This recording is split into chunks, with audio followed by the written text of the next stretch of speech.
Sabe, existem textos que mudam o rumo da história. Mas pensa comigo. E se um poema bem curto, de só 8 versículos, descrevesse um evento tão poderoso a ponto de fazer a própria terra tremer?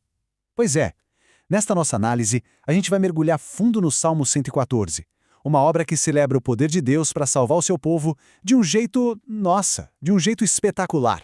Para a gente entender a profundidade desse salmo, a nossa história não vai começar lá no Egito. Não, a gente começa em Jerusalém, na noite da última ceia. A Bíblia conta que Jesus, horas antes de ir para a cruz, cantou um hino com os discípulos. E que hino era esse? Olha, é quase certo que era parte do que se chama de Alel Egípcio, uma coleção que inclui, justamente, o Salmo 114. Pensem só na cena, o Cordeiro de Deus, prestes a fazer o maior resgate da história da humanidade, cantando sobre o primeiro grande resgate do seu povo. É de arrepiar.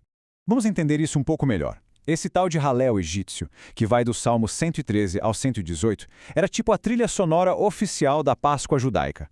E o Salmo 114? Ele é o ponto alto, o clímax da história. É a libertação do Egito contada em forma de poesia. Então, quando Jesus canta essas palavras, ele está, na verdade, se conectando totalmente com essa ideia de libertação, bem na véspera de ele mesmo se tornar o sacrifício final da Páscoa. A conexão é poderosa. Ok, agora sim, vamos voltar no tempo. Vamos para o grande evento que esse salmo celebra, a saída de Israel do Egito. E olha, isso aqui não é só uma historinha antiga não, é história fundamental da redenção em toda a Bíblia. É como se fosse o modelo, o padrão de como Deus age para salvar o seu povo. O primeiro versículo já começa forte. Ele fala que Israel saiu do meio de um povo de língua estranha. Essa expressão, língua estranha, vai muito além de um problema de comunicação, sabe? Ela descreve uma alienação total, espiritual, cultural. O povo de Israel estava num lugar de opressão, de muita angústia, cercado por uma cultura e por deuses que não tinham nada a ver com eles. Então a libertação foi um resgate completo, tirando eles dessa situação por inteiro. E aí o versículo 2 mostra a transformação. E que transformação! É uma virada de chave radical. O povo que era estrangeiro, oprimido, de repente se torna o quê? O lugar onde o próprio Deus escolhe morar e governar. Pensem nisso. De escravos, eles viraram um santuário. De propriedade do faraó, eles passaram para o domínio de Deus. Isso é a essência do que significa serem redimido. E tem um detalhe aqui que não pode passar batido. O salmista menciona especificamente Judá. Por que isso é tão importante? Porque Judá era a tribo real, a linhagem do rei Davi, de onde viria o Messias.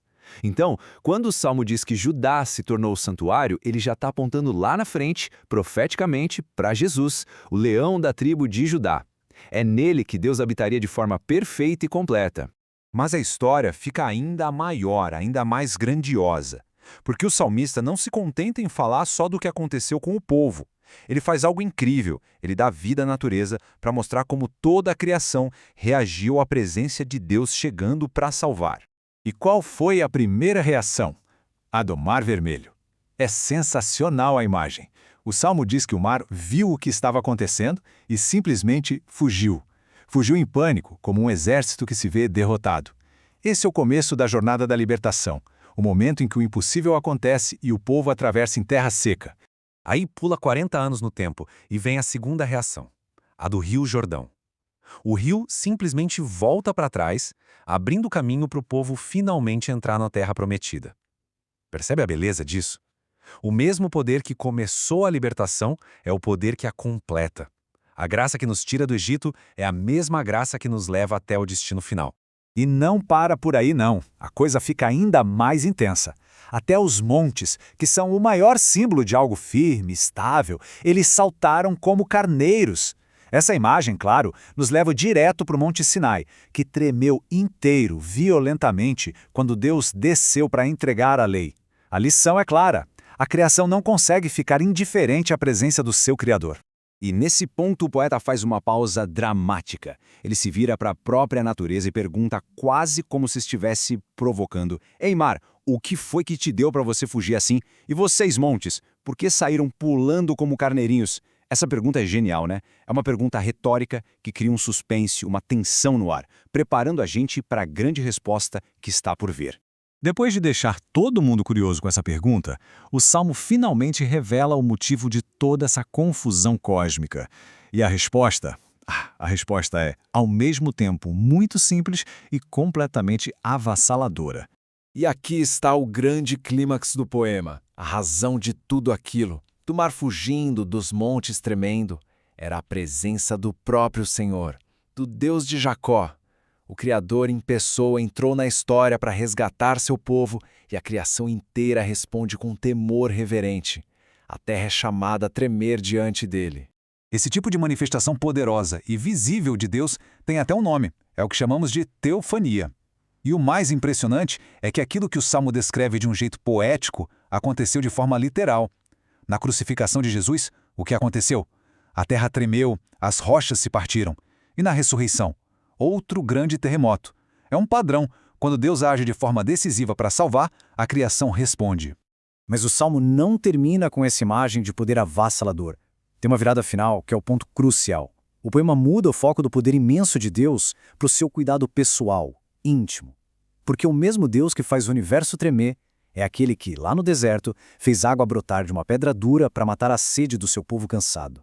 E aqui, a gente chega na conexão mais profunda de todas. Lá no Novo Testamento, o apóstolo Paulo nos conta que aquela rocha no deserto era, na verdade, uma figura de Cristo. Pensem comigo. Quando Jesus foi ferido na cruz, ele se tornou a rocha espiritual. E dele, ferido por nós, jorra a água viva, que é a vida eterna para todo mundo que coloca sua fé nele. Fica claro, então, que o Deus Todo-Poderoso é também o nosso Deus provedor. Certo, mas e nós?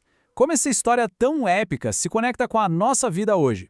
A verdade é que o Salmo 114 não fala só sobre o passado. Ele é um convite para a gente enxergar a nossa própria história dentro da grande história da redenção de Deus. A mensagem para nós que seguimos a Cristo é muito clara e prática. Podemos resumir em 3 pontos. Primeiro, todo mundo que crê em Jesus como Salvador e Senhor já viveu o seu próprio êxodo. Fomos libertos da escravidão do pecado. Segundo, assim como aconteceu com Israel, a nossa vida se torna um santuário de Deus, o lugar onde Ele reina. E terceiro, e isso é maravilhoso, aquele poder que abriu o Mar Vermelho e fez tremer o Sinai é exatamente o mesmo poder que age em nosso favor hoje, cuidando de cada detalhe da nossa vida. E tudo isso nos leva a uma reflexão final. Uma pergunta que o Salmo deixa ecoando. Pensem bem, se a criação sem vida, o mar, os rios, as montanhas, reage de um jeito tão intenso e dramático à presença de Deus, como deveria responder um coração humano? Um coração que foi pessoalmente resgatado por Ele. Que a nossa resposta seja sempre de adoração, de reverência e de uma confiança total nesse Deus, que é tão poderoso, que abala o mundo, mas faz tudo isso para salvar o seu povo.